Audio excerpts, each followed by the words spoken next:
Les avocats de l'aide juridique du Saguenay-Lac-Saint-Jean ont marché silencieusement le 17 novembre dernier devant le palais de justice de Chicoutimi pour réclamer le renouvellement de leur convention collective. Le président du syndicat des avocats de l'aide juridique de la région, Daniel Gravel, était à la tête de cette manifestation. Monsieur Gravel, bonjour. Bonjour. Depuis combien de temps êtes-vous en négociation avec le gouvernement?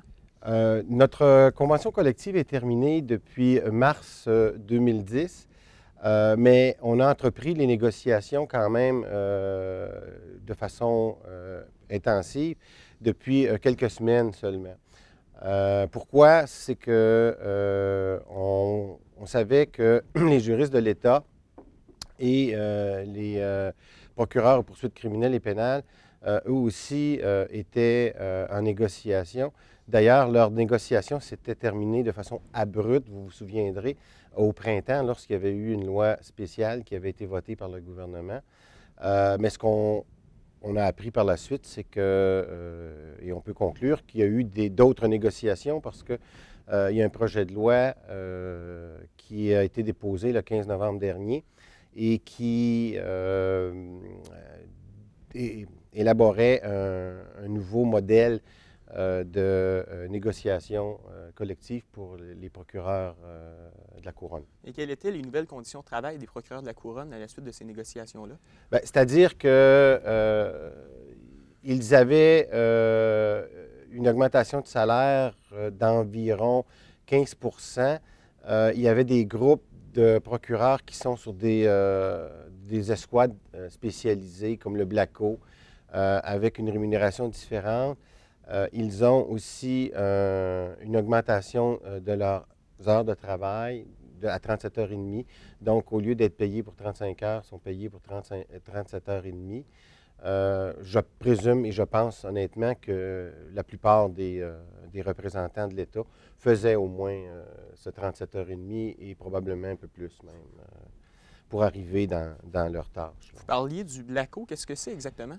Alors ça, c'est un escouade, entre autres, il y en a une dans la région qui s'occupe des projets comme Cabotin, Pastille, les enquêtes majeures qui sont instituées par les corps policiers. Alors, c'est des avocats qui sont détachés et spécialisés dans ces organisations-là et qui accompagnent, eux, l'enquête tout au long de l'enquête, qui l'accompagnent, ce qui n'est pas nécessairement le cas dans l'usuel, dans l'habituel du travail des avocats de la poursuite, qui, eux, habituellement, reçoivent les dossiers police, c'est-à-dire les enquêtes, en prennent connaissance et déterminent s'il y aura des accusations et si oui, quelles sont les accusations qui sont portées contre un individu. Et pourquoi c'est si important que les avocats de l'aide juridique aient une équité avec les avocats de la Couronne? Bien, nous, on pense qu'on fait un travail qui n'est pas identique. Faut pas, on ne prétend pas qu'on a un travail identique pour différentes raisons, mais qui est équivalent, qui est aussi important. On représente la société civile, on représente souvent et tout le temps les plus démunis, les gens qui ont des problèmes avec la justice, qui sont peu capables de se défendre avec les tribunaux. Alors, on a un travail important au niveau pénal, mais aussi, nous, on a des avocats qui travaillent en jeunesse, qui travaillent en droit familial, c'est-à-dire garde d'enfants, etc., et qui font du droit social, par exemple, des recours à l'aide sociale, la CSST, la SAC, etc. Donc, nous, on a une variété d'avocats, mais on considère qu'on a un travail tout aussi important que ceux de la Couronne. Et donc, quelles sont vos principales revendications dans ces négociations-là? Bien, nos revendications, c'est d'avoir un équivalent de la poursuite. Évidemment, nous, on n'a pas d'organisation spécialisée, comme je vous ai parlé tantôt, le Blacko. Alors, évidemment, on ne peut pas prétendre avoir le même type de rémunération pour ce groupe-là, qui est un groupe particulier avec des fonctions particulières. Mais nous, on veut se comparer au procureur de la Couronne type qui, quotidiennement, est au palais de justice, fait des procès, rencontre des policiers, porte des plaintes, etc. Alors, nous, on pense que notre travail est très équivalent. Et le danger, c'est que si on a une rémunération inférieure, et substantiellement inférieure, c'est que des bons éléments de notre groupe vont être attirés par la poursuite. Et d'ailleurs, ça s'est déjà produit. pas dans la région ici, mais dans d'autres régions où il y a peut-être une dizaine de procureurs de l'aide juridique qui ont fait le saut à la couronne. Est-ce que vous avez d'autres revendications?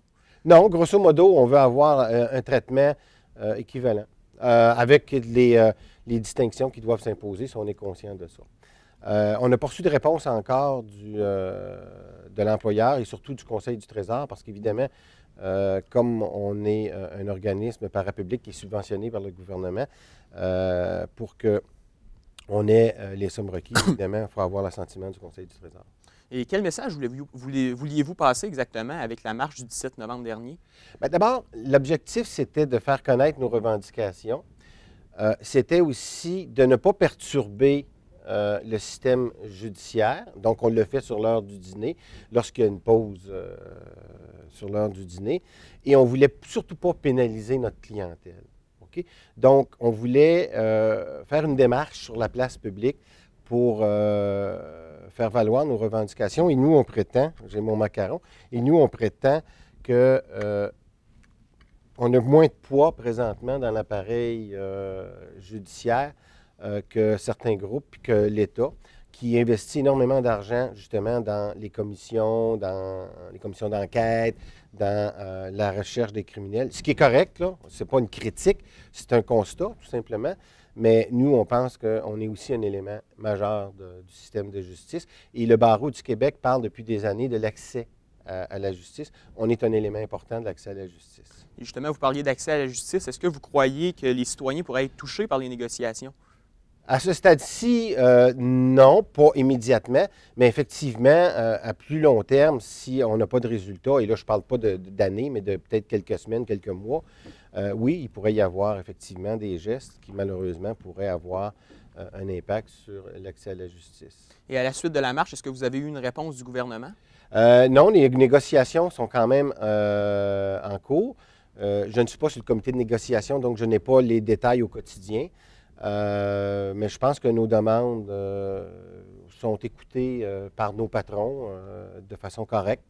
Et j'espère que le Conseil du Trésor va agréer nos demandes. Est-ce que vous avez prévu d'autres moyens de pression? Il y en a d'autres. Présentement, on va avoir des autocollants qui, dans le fond, on a encore des moyens de pression dans notre valise qui sont soft, qui ne sont pas lourdes, là. Il peut y avoir effectivement une progression dans le temps, si soit que les négociations ne vont pas bon train ou qu'on a un refus total de la part de l'employeur. Non, merci beaucoup, M. Gravel. C'est tout le temps qu'on avait. OK, merci. Merci beaucoup à la maison. On se revoit la semaine prochaine pour d'autres entrevues.